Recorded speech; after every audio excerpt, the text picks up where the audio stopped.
알아두면 돈이 되는 노동법 알돈노 소나무 노동법률사무소 김효신 노무사와 함께합니다. 지난 일요일이었죠. 윤석열 대통령 지지자들이 서울 서부지방법원 내부로 난입해서 불법 폭력 사태 일으켰습니다. 무려 90명가량 체포됐고요. 이 중 56명이 구속됐습니다. 근데 이 구속된 사람들 중에 직장인들도 많을 거거든요. 그러면 구속돼 있는 기간 동안 직장에서 근로는 어떻게 되는 건가? 그 부분을 오늘 좀 짚어보도록 하겠습니다.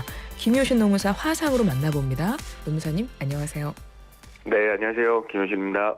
네, 오늘 SAT가 조금 어렵습니다. 그래서 힌트를 좀 쉽게 내주시면 좋을 것 같아요. 조금 전에 제가 문제는 방금 읽어드렸기 때문에 바로 힌트가죠. 노무사님 이거 뭐죠? 저 가끔가다 장애가 있어요. 긴장되거나 이럴 때 그 소리를 이렇게 하는 게 있거든요. 이 장애를 가지고 픽장애라고 하잖아요. 네네네. 네, 그렇습니다. 그렇군요. 네. 여러분 오늘은 그 좀 말 표현에 있어서 힌트를 네. 주신 것 같습니다. K뷰티 성공의 견인차 역할을 한 글로벌 쇼폼 비디오 플랫폼 1번 틱톡, 2번 깨톡, 3번 손톱, 4번 고스톱, 우물정 0945 50원의 유료 문자로 정답 보내주세요. 바로 이야기 시작해보죠. 이번에 구속된 사람들이 50명이 넘거든요. 네. 얼마 동안 구속이 돼 있는 거죠? 최장 30일이에요. 이게 단계가 나눠져 있거든요. 그 구속이라는 게 사실 증거 인멸 방지하기 위한 목적이 제일 크고요. 그래서 이제 실체적 진실을 밝히기 위한 건데요. 이 경찰 단계와 검찰 단계로 나눠져 있습니다. 경찰에 의해서 이제 구속됐으면요. 그 구속 기간은 10일이고요. 연장은 허용되지 않습니다. 이제 검찰에서도 이 피해자 구속할 수 있으니까 경찰로부터 이 피해자의 신병을 인도받은 날로부터 10일이에요. 그렇지만 이게 뭐 어떤 게 더 밝혀야 된다, 뭐 더 중요한 게 수사가 남아있다고 하면 이 검사가 신청해서 판사가 인정하면 총 10일의 범위 내에서 1차로 한정해서 연장할 수 있거든요. 그래서 최장 30일이 된다고 말씀드립니다. 그 이야기는 지금 구속된 사람들 가운데 최장 한 달 정도 만약에 직장인이라면 회사를 못 간다는 이야기거든요. 출근을 그렇죠. 못해요. 그럼 네. 회사에서는 이걸 어떻게 처리를 할까요? 사실 이제 우리 근로계약을 체결한다는 거는 이 근로자가 근로를 제공하고 그 반대급부로 임금을 지급하는 계약이거든요. 여기에서는 그다음에 그 근로계약이 체결되면 근로자한테 성실 의무가 부과되게 돼 있습니다. 그래서 뭐 이거는 지금 뭐 어떻게 될지 모르지만 자기 신념에 따라서 행동하다가 이제 구속됐다고 할 경우로도 이 근로를 제공하지 않는다는 원칙은 흔들릴 수가 없죠. 그러니까 계약 위반이 되는 것입니다. 그렇기 때문에 그러니까 근로 미제공에 따른 무급 처리는 당연한 거고요. 그다음에 그걸 넘어서서 근로제공 불이행, 성실 의무 위반이겠죠. 그다음에 그 회사 명예나 이미지 실추 같은 걸로 해서 그 징계 처리될 수 있다라는 점 알려드리겠습니다. 회사에서 징계 처리를 할 수도 있고 그러면 최악의 경우 해고도 가능한 건가요? 그렇죠. 왜냐하면 이제 이 해고라는 거는 그 3면의 정당성을 갖춰야 되는 거거든요. 이 사유, 절차, 양정의 정당성을 갖춰야 되는 건데요. 이 사유는 이제 구속돼서 근로제공의 불이행이라든지 회사 이미지 실추, 이 사람 왜 결근하는지 우리 다른 직원들이 다 알 수가 있잖아요. 소문이 다 날 거 아니에요. 그러니까 이 직장 질서를 저해한 거에 대한 징계 사유로도 삼을 수 있을 거예요. 그다음에 절차는 어쨌든 뭐 우리 취업 규칙이라는 게 있으면 그 징계 절차 뭐 이 사람 출석 통보하고 출석 못할 경우에는 서면으로 진술 받고 그다음에 징계위원회라는 개최해서 그 징계위원들이 이 사람의 벌을 얼마나 줄 거냐가 바로 양정이거든요. 그래서 이 양정을 정할 때는 이 판단자들의 가치가 투영이 됩니다. 결국에는 우리는 법원에서는 사실 가치 중립적으로 판단해야 된다는 말이 많이 쓰이지만 회사는 다릅니다. 회사는 본인의 이 인사권이라는 그 권한이 인정되기 때문에 그 재량권이 남용되지 않는 범위 내에서 어떤 징계 수준을 정할 수가 있거든요.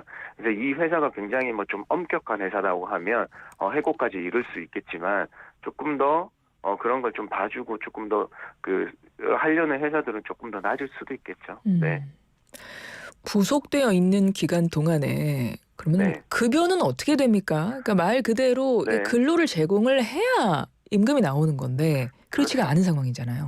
네, 그 구속대는 사유가 어떻게 해서든 간에 이걸 근로를 제공하지 않는다는 거는 결근하고 똑같은 거잖아요. 어. 그래서 결근 일수만큼 급여에서 공제됩니다. 그런데 그거하고 덧붙여서 우리는 일주 소정 근로일을 다 만근한다고 하면 주휴 수당이라는 걸 별도로 지급을 해주거든요.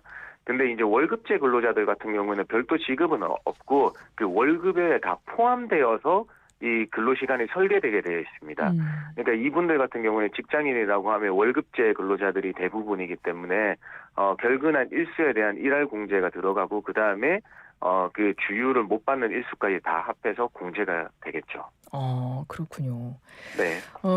만약에 이렇게 장기간 근무하지 못할 경우 본인이 어떤 자신의 연차나 이런 거를 사용할 수도 있나요? 사실 이제 연차에 대한 그 시기 지정권이 근로자한테 부과되어 있는 건 맞아요. 네. 근데 저 같은 경우에는 이제 생각이 다 다를 수 있는데요. 이런 구속돼 있다. 그 구속은 어떻게 돼 있는 경우까지 이 사람의 시기 지정권을 인정해 주는 거는 조금 무리인 것 같습니다. 경우를 나눠서 생각하면 이분이 결국에는 조금 그 질병이 있어서 요양이 필요한다고 할 때 무급 처리해 주는 것보다 나머지 가지고 있는 연차를 사용하게 함으로써 본인이 유급으로 인정받고자 하는 그걸 회사가 인정해 줄 수도 있지만 지금은 네네. 이 사람 연차를 쓰게 해서 무급을 막아야 줘야 되냐? 네, 물론 이 사람이 나중에 나와서 연차 미사용 수당을 지급을 해야 되는 건 맞습니다만은 그걸 연차로 처리해 줘야 되는 데는 의문이 달리는 건 맞거든요. 뭐 물론 회사가 허용해 준다고 하면 연차를 사용하게 해줘도 되겠습니다. 근데 여기서 또 짚고 넘어가야 될 점이 한 가지 더 있는데 아까 말씀드린 이 주휴 수당에 관한 문제입니다. 일주 소정 근로일을 만근하지 못하면 주휴 수당이 지급되지 않는데요. 이거 역시 연차를 일주 근무일 내내 다 쓴다고 하면, 그러니까 일주 5일을 다 연차를 사용해서 쓴다고 하면 주휴 수당을 지급 안 해도 된다는 게 노동부와 판례의 입장입니다. 그 중에 하루만 사용했다고 하면, 근무를 했다고 하면. 그거는 이제 우리 그 소정 근로일의 개근 여부기 때문에 4일은 쓰고 나머지 일은 소정 근로일의 개근만 판단하면 되기 때문에 근무했다고 하면 그 주휴 수당에는 영향이 없어요. 지급이 돼야 돼요. 알겠습니다. 이번에 구속된 사람들 아까 회사에서 징계를 받을 수도 있다 이렇게 말씀을 하셨거든요. 네. 그렇게 되면 그 징계 사유는 그냥 뭐 구속 뭐 그렇게 들어갈 수 있는 거예요? 뭐 그럴 불법 수도 행위로 있죠. 네. 인한 구속 뭐 이렇게? 그렇죠. 왜냐하면 구속이 돼 있던 사유들을 나열할 수도 있는데요. 사실 이제 그 회사에서 이제 취업 규칙의 징계 사유나 해고 사유들을 정해 놓는데 거기에서는 대부분 형사소추의 원인이 되는 부정 불법 행위를 한 경우를 그 징계 사유로 삼는 경우도 많아요. 구속이 된 사유가 부정 불법 행위 때문에 구속이 됐을 거 아닙니까? 네네. 그러니까 그 이유를 가지고 징계 사유로 삼거나 아니면 구속이 됐기 때문에 근로 제공에 불이행이 일어났잖아요. 예, 무단 결근이 근 거거든요. 이건 아무 사유 없는. 그러니까 그걸 가지고 징계 사유로 삼을 수도 있고, 아까도 말씀드렸지만 회사가 이미지가 실추되는 거는 맞거든요. 네.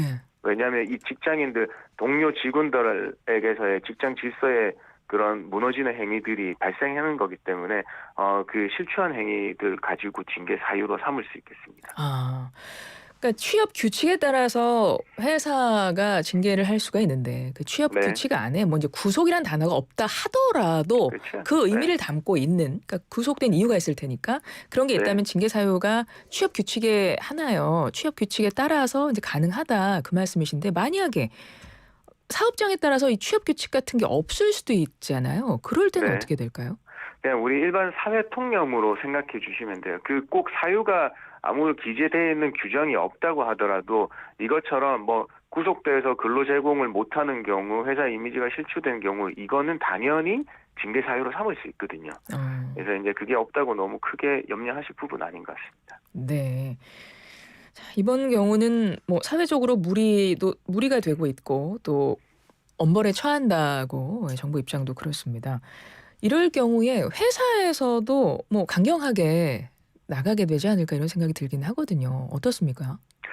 대부분은 그럴 거라고 예상을 해요. 왜냐하면 이 폭력 행위에 가담했다는 거에 되게 방점이 찍히는 것 같더라고요. 네, 근데 이게 이제 징계 권한은 오로지 이 인사위원회, 회사 내에 설치되는 인사위원회에 달려 있는 거거든요. 그래서 이 징계위원회에서 해고되더라도 우리 징계위원들이 정치 성향이 비슷하다고 하면 회사 내에서는 재량권이라는 게 있기 때문에 이게 엄벌에 안 처할 수도 있죠. 근데 뭐 그렇지 않은 경우는 이제 반대일 거고요. 그렇죠. 그러니까 회사 재량이다 그 말씀이신 거네요. 그렇죠. 이제 회사보다는 이제 징계위원회라는 걸 구성하게 돼 있습니다. 물론 그렇죠. 이제 회사에서 이제 설치하는 거겠지만 이제 거기에 되는 인사권 이제 그 처벌의 수위는 거기에서 정하는 건 재량권이기 때문에 네 그렇습니다. 3106번님이 방송 들으시면서 회사에서 거의 안 봐줄 것 같은데요. 만약에 당사자가 이의 제기를 한다 하더라도 마땅한 논리가 없어요. 이렇게 의견 주셨는데 정말 당사자가 예를 들어 회사에서 나를 징계를 하거나 최악의 경우 해고를 시켰어요. 그러면 본인이 뭐 추후에 구제 신청 이런 거 할 수 있나요? 그렇죠. 경우? 왜냐하면 일단은 우리의 제도적 시스템은 회사의 해고가 부당하다고 생각하시는 사람은 일단은 부당해고 구제 신청을 노동위원회에 할 수 있습니다. 물론 민사적으로도 그 해고 무효 확인 소송을 제기할 수 있고요. 근데 대부분의 근로자들이 이제 부당해고 구제 신청 제도를 많이 이용하시게 되는데요. 그때는 이 사유보다는 이 양정이 과하다는 걸 다툴 가능성이 커요. 그러니까 내가 일시적인 지금도 구속된 사람들의 변명들을 들어보면 그냥 집회 문화를 체험하러 갔다가 어쩔 수 없이 충동적으로 하게 되었다는 걸 얘기를 많이 하잖아요. 네네. 그래서 그 양정을 가지고 많이 호소를 하실 거거든요. 그러니까 일단은 첫 번째는 부당해고 구제 신청은 누구나 부당하다고 생각하는 사람들은 할 수 있다. 그러니까 할 수는 있다. 할 수는 있다. 그런데 여기에서 이제 회사의 판단과 우리가 공적인 준사법적 기관인 노동위원회에 가서 그 심판위원들도 우리 같은 생각을 가지고 있는지는 봐야 된다. 그때 판단받아 봐야 된다. 네, 뭐 거의 비슷하겠죠. 이번에 구속된 사람들 중에 20, 30대 많다고 하거든요. 근데 그 나이대가 한창 이제 취업을 하는 나이대다 보니까 이번에 구속된 것 그리고 나중에 실형을 받게 되면 취업에 이게 좀 불가능하다 뭐 이런 말이 있습니다. 어떻습니까? 맞습니다. 그 대부분의 사업장은 채용 결격 사유로 실형을 받은 경우들을 정해놓고 있어요. 그런데 여기에서는 우리가 회사에서는 이분들에 대한 각자의 신원조회라는 걸 해볼 수가 없습니다. 다 개인정보에 해당되기 때문에요. 그렇다면 일단은 첫 번째로는 이력서나 이런 곳에 그 범죄 경력이 있는지 기재하게 되죠. 그래서 이제 뭐 없다고 하더라도 나중에 회사에서 본인이 직접 범죄 경력을 조회해서 발급받아 회사한테 알려주도록 하는 그런 시스템을 취하고 있는 것도 하고 만약에 이제 그게 나중에 발각된다고 하면 채용 취소도 될 수 있다라는 점 말씀드리고요. 네, 반대로 뭐 이런 고지도 없었고 뭐 그 그 범죄 경력 조회를 발급받아 오라고 했던 게 없던 회사들도 있을 거 아닙니까? 그래서 나중에 이제 채용을 했는데 추후에 회사에 알게 되는 경우들이 있거든요. 이때는 그 사실을 알았다고 해서 바로 그 채용을 취소하고 이 사람을 해고하는 거에 대해서는 그 해고가 정당한지는 좀 더 따져봐야 돼요. 나중에 있어서 따져볼 때는 이 사람이 구속됐던 그 사유들과 지금 몇 년 동안 흘렀을 때 근로 제공 사이에서 이 지장을 갖고 오는지도 살펴봐야 되고요. 그다음에 이것 때문에 신뢰관계가 정말 근로 계약을 계속하지 못할 정도로 파괴됐는지, 그다음에 이게 기업 경영 질서에 어떤 영향을 미치는지 등을 고려해서 종합적으로 고려해서 판단해봐야 된다는 게 판례 입장이긴 합니다. 알겠습니다. 오늘 준비한 내용은 여기까지 들어보고요. 질문 2개가 와서 짧게 답변 듣고 가겠습니다. 5275번님, 핸섬 노무사님 고향 가시나요? 고향 가시나요? 설에? 이번에는 저희 아버지가 역기송하기로 하셨어요. 아버님께서 오시는군요. 네네네. 예. 고향 안 가십니다. 부모님께서 오십니다. 7258번님, 슬라생 방송 없으면 다음 주에 노무사님 시간도 없어지나요? 저도 휴일에 좀 쉬겠습니다. 네. 쉬신답니다. 지금까지 김효신 노무사였습니다. 설 연휴 잘 보내세요. 네, 새해 복 많이 받으십시오. 네, 고맙습니다.